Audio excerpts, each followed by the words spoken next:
All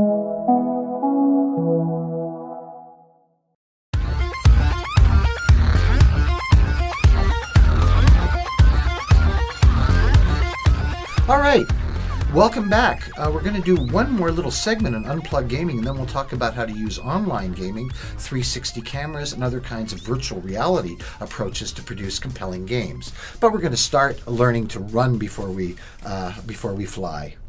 So this next one is really called a simulation game, and the basic name of the game is called $1,000. I started developing this game about over 30 years in teaching, and it's gone through a lot of iterations, and we use it a lot extensively in health science teaching. So the name of the game here is $1,000. Now, how's this basic game going to work? What you basically do is you're going to give each team a problem. And it could be a problem with motorcycle repair. It could be having to deal with a guest list at a hotel with overbooked people. It could be selling a vacation. It could be anything you can imagine in the trades, you name it. It's some kind of task that has to be done. Now, you're going to put a timer on it and give it usually, again, to a group of students. Now, in this case, they're going to be able to request information to get more information to help them solve the problem, and then they're actually going to have what are called actions in the game. So there are two types of things going on in this game. Remember, games are not about winning as much as they are about using game elements for learning.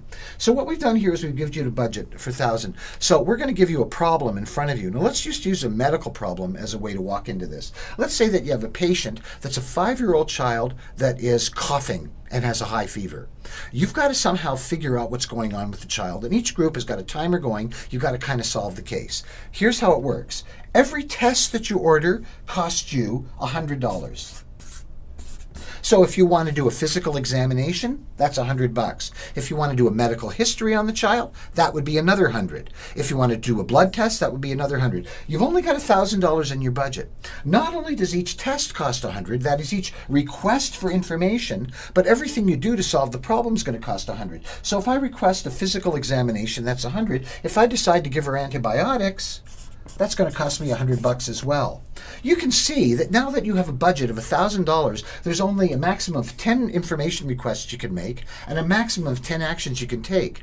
Usually, in order to get anywhere in the real world, you're going to have to get information and then make actions. I'm going to have to find out, well, maybe we want a physical exam, that's $100. Maybe we want a blood test, that'll be another $100. Maybe we also want to do an inspection of the eyes, ears, nose, and throat, that's $100. So you're already down to $700 from your original $1,000. That's pretty good. You have about 7 actions you can take.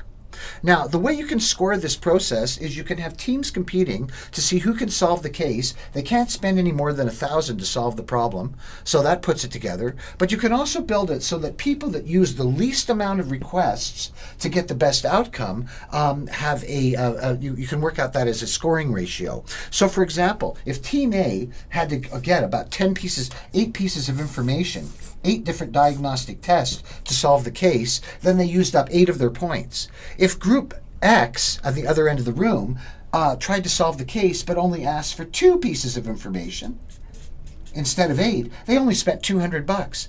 Isn't that cool? In other words, they're able to solve the case on only spending $200 instead of spending $800. In the real world in healthcare, that's going to make a big difference because we want to teach students don't use all kinds of expensive resources when simple resources will do the job. What this game does, and it's been really highly received by students anywhere I've tried to use it, is that it gives them the ability to focus. You know, of all the diagnostic tests I'd like to use when trying to help this poor child that's coughing, what are the best tests? I know all of this would be good to know. Great. But in the real world, I want to know which test to order right now that'll give me the biggest bang for my buck, and which are the simplest things I can do to help that child. I know there's probably 20 different medications or patent formulas I could send them to Shoppers Drug Mart to get. But really, what are the things they probably need the most? Sometimes there's one answer, sometimes it's a mix of things. What this does is slow students down so they have to focus on the important aspects in any kind of simulation. So I hope this has been helpful. This is very similar to the card game we used last session, but this is the game of $1,000. Allows people to request information, to think about what information they need to solve a problem, and what actions do they take to solve it.